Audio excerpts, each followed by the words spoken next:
heard people throw out a 1,000-year flood. So, man, if that was a 1,000-year flood, this is a 5,000-year flood. The men standing behind me, they refuse to quit, they refuse to give up, and we will keep sending emergency responders out as long as everyone is not accounted for. I mean, every time you see a disaster, it's a little bit different, and certainly I've never seen a hurricane disaster in Tennessee that has looked like this, not in the years that I've been here. Let's be together. Let's be unified. If we are positive and pull together, then not only can we rise up from this, but we can overcome anything that comes before us. WVLT News begins now with breaking news. Just minutes ago, the National Weather Service reissued a river flood warning for Knox and Sevier counties until 10:30 tomorrow night. Thanks for being with us. For WVLT News, I'm Lexi Lepoff. 2 to 3 days, that's how long crews are telling us the flooding on the French Broad River will continue. They say it's being caused by the 420,000 gallons of water per second that is being moved through the Douglas Dam right now. Most of that area is in Sevier County. The Deerfield Mobile Home Park and parts of Bingham Island have been evacuated. Sevier County Vice Mayor Brian McCarter says if you live near the Pigeon or French Broad Rivers in the Douglas Lake, then you need to prepare for an evacuation if needed. The French Broad River also flows through parts of Knox County. The Emergency Management Agency here issuing an urgent notice to residents who live near it to stay aware of the water levels. To give you an idea of just how fast the rivers are rising, the French Broad River rose 11 feet in just 24 hours. And to put this all into perspective, 420,000 gallons of water is the most the TVA has released ever.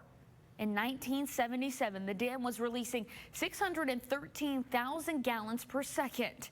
That was the highest level on record until last night. TVA says around 2 this morning, 1.2 million gallons per second were flowing. Tonight, officials say this water is the main reason for evacuations, including the Nolichucky Dam in Greene County. If you look behind me, you can see just how close this comes up to that road. And take a look at this. This was taken this morning. Tonight, the TVA Dam Safety Team says it is stable and secure. That was a different story last night. TVA issued a condition red for imminent breach around midnight. Governor Lee says the dams are the main reason the evacuations have been ordered. There has been no catastrophic dam failure, and there is no imminent dam failure. There is a danger downstream from some of these TVA dams, and the folks that live there know it. But that danger exists because we are at unprecedented water levels behind those dams. Luckily, the dam held, and water has been receding. TVA says they are continuing to monitor all of their dams throughout the coming days. And one of the areas we've seen hit the hardest is Newport and Cocke County. Arvin Lasik was in downtown Newport today talking with people trying to recover after the devastating floods. The town of Newport in East Tennessee recovering today after severe flooding hit their downtown area. People I spoke with saying they were glad they got out when they could have, and it could have been so much worse. Folks here got really worried that we might lose our whole home, so we're glad that it's not that bad, even though it's really bad. Many longtime residents say they've never had flooding like this happen to their town. I've worked at these funeral homes, this one in particular, over 50 years, and I've never seen the water cross the railroad like it did yesterday. Some calling it a once-in-100-years kind of storm. If you didn't live through it, you didn't understand it. You know, it just came so fast. That's what startled me was, just how it came so quickly. You see it on TV, but you don't see it firsthand. But yesterday we saw it firsthand, unfortunately. Cocke County EMA says heavy rainfall paired with storms from Helene made this situation as bad as it was. He says the safety of every person is their top priority. Right now we're in the rescue phase. We will be in the rescue phase for quite some time. The men standing behind me, they refuse to quit, they refuse to give up, and we will keep sending emergency responders out as long as everyone is not accounted for. County officials say there have not been any deaths during these rescues. Cocke County Mayor Rob Mathis says they will get through this together. The resilience of our community, the resilience of our people. We've been knocked down before, we've rose up before, And we're going to rise up from this stronger than we've ever been. There's a saying, mountain strong, and that's exactly what we are. We are a hardy people, and we will rise up from this. In Newport, Evan Lasik. Cobb County officials telling us hundreds have gone through the shelter since the flooding began. These are the shelters that are currently open in our area. And you can keep an eye out on social media for local officials as they post updates about shelters and conditions. And we've been getting a lot of calls and messages from people still looking for loved ones. We're still working to figure out exactly how many people are unaccounted for as those rescues are continuing tonight. The Tennessee Bureau of Investigation has established a missing persons hotline. You can call the number you see on your screen. Callers should be prepared to provide as much information as possible to identify that person. And the Tennessee Highway Patrol urging people to stay off the road tonight. Do not drive if you do not have to. These are pictures of I-40 in Cobb County. This is a few miles from the Tennessee-North Carolina state line. As you can see, it looks like part of the interstate just fell right off into the river. Then a few miles down, just into that North Carolina side, a total washout. North Carolina Department of Transportation telling us there's about 6.5 miles of road that will need to be repaired. They say travel in this area is for emergency response only, with all roads in western North Carolina closed. Other areas saw downed trees and power lines. This is damage in Dandridge. Weatherville Robin Cardwell Kelly says at least 5 trees fell in just this one area. And within the hour, we've learned the flooding has turned deadly in northeast Tennessee. Unicoi County officials telling us at least 30 people are still unaccounted for. They say the flooding has caused at least 1 death, but didn't give an exact number. These are images from Knox County Rescue. They redeployed its crews there to help assist. And take a look at this. Member of the Knoxville Fire Department and Knoxville Police Department have been out searching in Elk Mountain, Tennessee today. The Knox County Sheriff's Office also sent Air Rescue 6 to help with evacuations. And already today, East Tennesseans are stepping up and helping each other. Donations are already rolling in, and the Department of Transportation says they're still in the assessment phase. Federal assistance is on the way, with Governor Lee already making a major disaster declaration. It's heartbreaking. It's heartbreaking to see people lose everything that they have worked for and built for in their homes and their lives and their livelihoods. So we recognize that has happened, and there is no way to replace that heartbreak, but there is a way to begin to address the physical loss that's occurred, and that's what we're going to be looking to do. Patrick Sheehan with the Tennessee Emergency Management Agency says if you did see damage, make sure you document all of it. That's extremely important for disasters like this one. And if you want to help, the THP says they need heavy equipment volunteers. You can report to the Innovation Center parking lot next to the Cobb County Fairgrounds. They say be there at 7:30 tomorrow morning, and the Highway Department Director will advise where they are needed. They are grateful to those who are willing to help.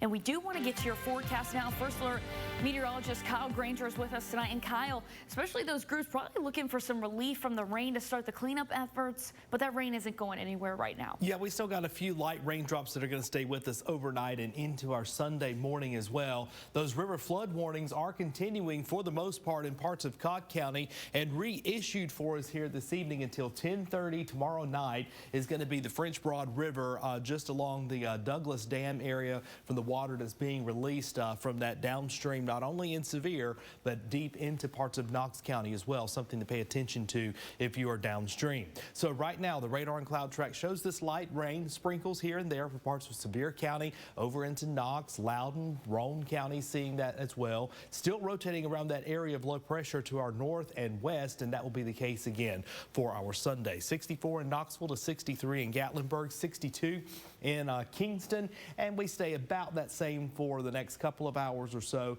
going right on into the early part of tomorrow, around 63 to 64 degrees to wake up. We'll track out the timing of the storms for the rest of our Sunday coming up in just a few minutes. Thank you, Kyle. And remember, you can download the free WVLT First Alert weather app. It brings you updates based off of your location. If a flash flood warning is issued for your area, it will be pinged straight to your phone. As some people chose to voluntarily evacuate in White Pine along the river, the fire department responding to a different situation. A Black Hawk helicopter had to make an emergency landing near Breathen Church Road. Responders say there was a possible electrical fire. Fortunately, no injuries were reported, but the helicopter did have some minor damage. We've reached out to see if they were responding to help with the storm, and we will, of course, keep you updated inside your WVLT News app. I know you're looking for the rain to come to a close. Unfortunately, 2 more days of this dreary activity, and then we'll make some improvements. We'll time it all out for you. Up next in First Alert Weather. This week on Anything is Possible. So when did you decide that you were going to be involved in public service? I first got involved on mineral rights. You know, East Tennessee has more different kinds of mining operations than any other state east of Mississippi.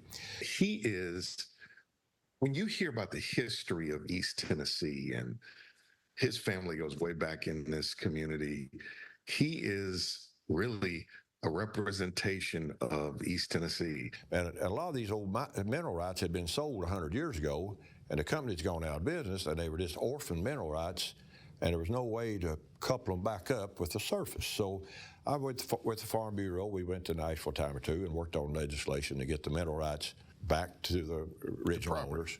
And, right. And that kind of got me interested. I remember the first time I went in a committee down there, it would have scared me to death. And I talked to him about, you know, building a life here and then going to serve the people of this area based on those ideas, which are really possibility ideas. So Frank Nicely, what a great conversation with another person from our community that proves that anything is possible. But somewhere through the years, I figured out that it was all right to get up and speak. Nobody's going to kill you. And through the years, it's amazing what we've done in the legislature.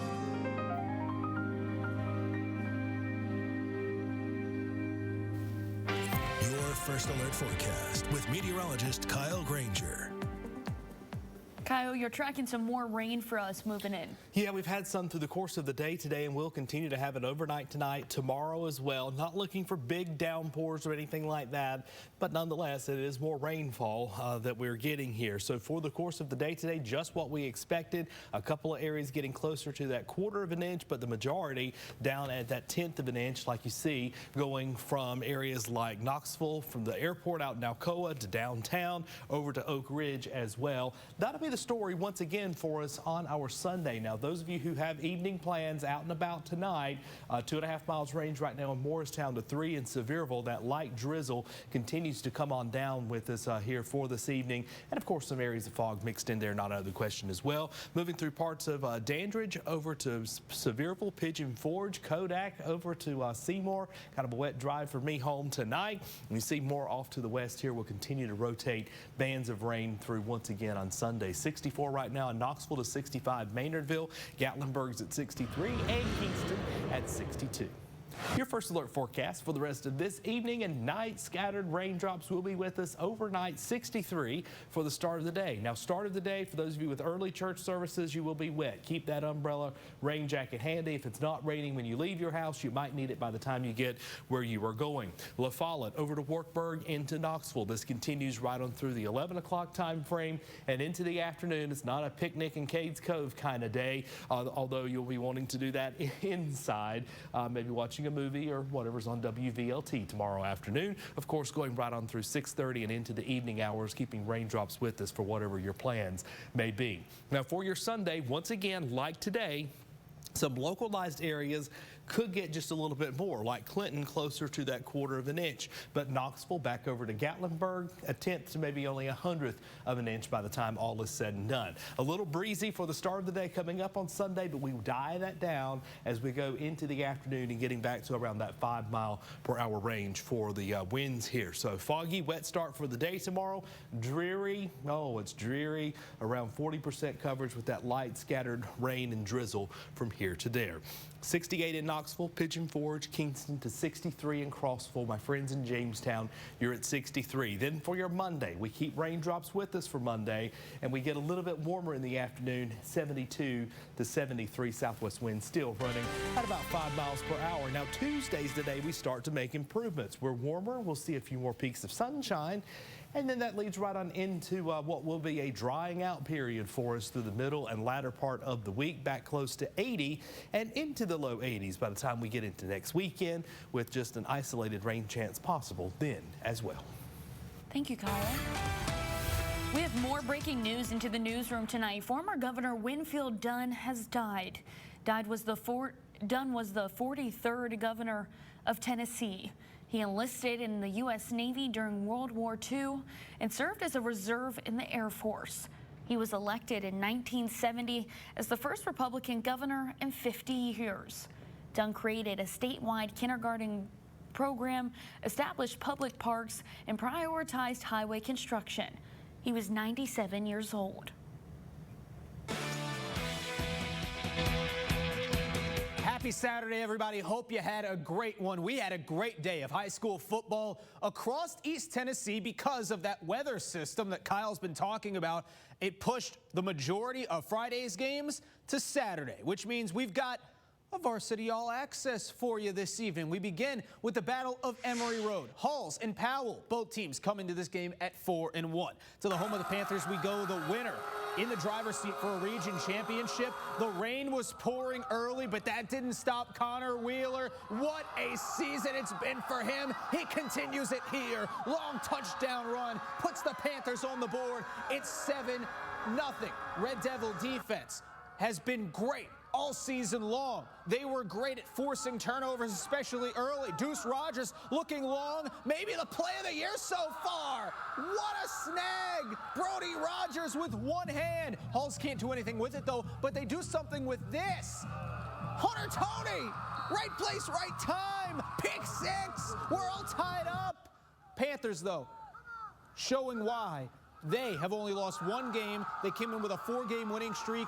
They haven't allowed an opponent to score more than 10 points in the last 5 weeks. They come up big again today with the blocked punt, and Deuce Rogers finishes it off from there. Powell wins its 5th straight, 32-7. Big win for the Panthers. Heritage, much improved this year. This was a big test, though. The number 3 team in 6A, the West Rebels. Bulls trying to avoid an upset. Mountaineers looking for an upset. How do you get an upset? You force 4th down stops. 4th and 1. The Mountaineers are going to get off the field. They bring out the chains. They're short. Heritage football. But West gets it right back. They run right down the field with Jackson Rose. The freshman is in. First score of the day makes it 7-0 West. But like I said, Heritage much improved this year because of this guy, Riley Spoden, great young quarterback, finds Troy Irvin, the freshman receiver, down to the 1-yard line.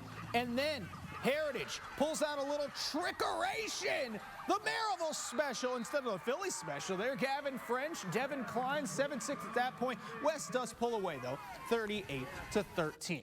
A special night at Farragut as the Admirals hosting the Bulldogs. Why? Because Farragut named its field after the legendary head coach Eddie Courtney. The home of the Admirals will forever be known as Eddie Courtney Stadium. To the game, the Bearden defense flying around in this one as the Bulldogs look for their 2nd straight win over the Admirals. Nice play by Ethan Hill, gives the ball to the Bulldog offense. Torian Riggins has had a monster year so far. Tough guy to bring down. Great to see this guy back in the fold, though. Jason Thompson takes this one inside the 5, and he'll finish off the drive right here.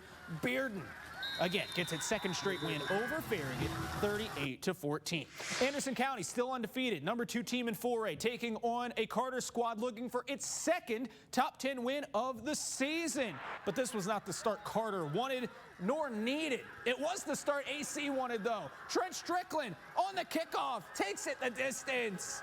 And Waylon LaRue, he's been nothing short of spectacular this year for AC. Nothing short of spectacular yet again tonight. 1 touchdown there makes it 21-0. Another touchdown here adds to the lead, and this was a statement win for Anderson County. 42-7, the Mavericks continue to look like a state title contender. Early homecoming kickoff between Hardin Valley and Maryville. 10 a.m. this morning. We were out there early with Derek Hunt's team. First drive for the Rebels, Will Jones looking long. Nolan White gets behind the defense, wide open for the touchdown. First score of many for Maryville today. It's 7-0. Later in the game, Jones over the top, nice screen pass, first down to Hudson Jamerson. Start of the second quarter now. Jones connects with Jonah Arms. He's got a touchdown. And Maryville begins to pour it on. This is Jones later in the half using his legs. He doesn't do it often, but when he does, good things happen. Long run down the sidelines, eventually pushed out of bounds, and that would lead to this. Graham Coulter takes the snap, and he's in. Touchdown. Maryville gets the win, 49-7 over HVA. The rain picked up in the afternoon as Central welcomed South Doyle. We're scoreless in the second quarter until this. Javiston Badgett in a foot race, and he is gone. Touchdown Central, and that got the Bobcats rolling on the first play of the second quarter. After a 3-and-out by South Doyle, this one is blocked. Central special teams come up big, and the Wildcats get a big win over the Cherokees, 34-0. They continue to improve as we head into the second half of the season. Full scores and highlights from today's action inside the WVLT News app. Special event taking place Monday night is a celebration of the life and legacy of all basketball legend Bill Justice. He passed away last October, already about a year ago. He played his high school ball over at Fulton, where Jody Wright is the head coach and where the celebration will be taking place. Bill could do it all. He could play tennis. He was an all-state football player, all-American football player. Matter of fact, signed his scholarship with UT in football, and then was, of course, an All-American at Tennessee in basketball. You know, his love for those two places, for Fulton, for the University of Tennessee, never wavered until the day he died. He was proud to be alum of both. He supported both, and was such a great ambassador for both places. It's wild that it's already been almost a year. Monday, 6:30 p.m. in the Fulton Library. More info inside your WVLT News app. Busy day for sports across East Tennessee. You've seen that with the amount of high school games we have, but we also had hockey. The Ice Bears about ready to drop the puck on the 2024 season. Mike Murray and head coach John Gurskis hosting a free agent camp this morning, trying to assemble their roster. And among those trying out, the goalie right there. That's female Maria Fujimagari, who played for the Canadian national team recently. Regular season home opener scheduled for Friday, October 25th. And congratulations to Carson Newman. The Eagles are 4-0 for the first time since 2007, a 35-34 win over Catawba. I have no idea. Is that right? Catawba? Anybody know? Catawba. Thank you, production team. Catawba, 35-34. Congratulations to the Eagles. And just into the WVLT newsroom, 7 o'clock kick next Saturday as the Tennessee Volunteers travel to Fayetteville to take on Arkansas. 7 o'clock kick between the Vols and the Razorbacks. We'll wrap up the news after this. Have a great night, everybody. Before we go tonight, we do want to get another look at that forecast. But Kyle, you had a fun visit this week. I wanted to start and say hello to my new friends out at the Follett Elementary School. This is the second grade class. We talked all about hurricanes. I was there on Tuesday as Tropical Storm then Helene formed that morning. We talked about the formation of hurricanes. They've been studying all about them. And of course, had a lot of questions about Katrina thanks to a book that they had been reading. Now for us, thankfully, the tropical systems are gone. We're now just looking at a drying out period going through next week, but on Sunday, keep the umbrella handy. More light raindrops will be with us throughout the course of the day and into Monday as well before drying out through the middle part of next week. Thank you, Kyle. And of course, you can keep updated with that WVLT First Alert weather app. Thanks for joining us tonight. Have a great rest of your night. We'll see you soon.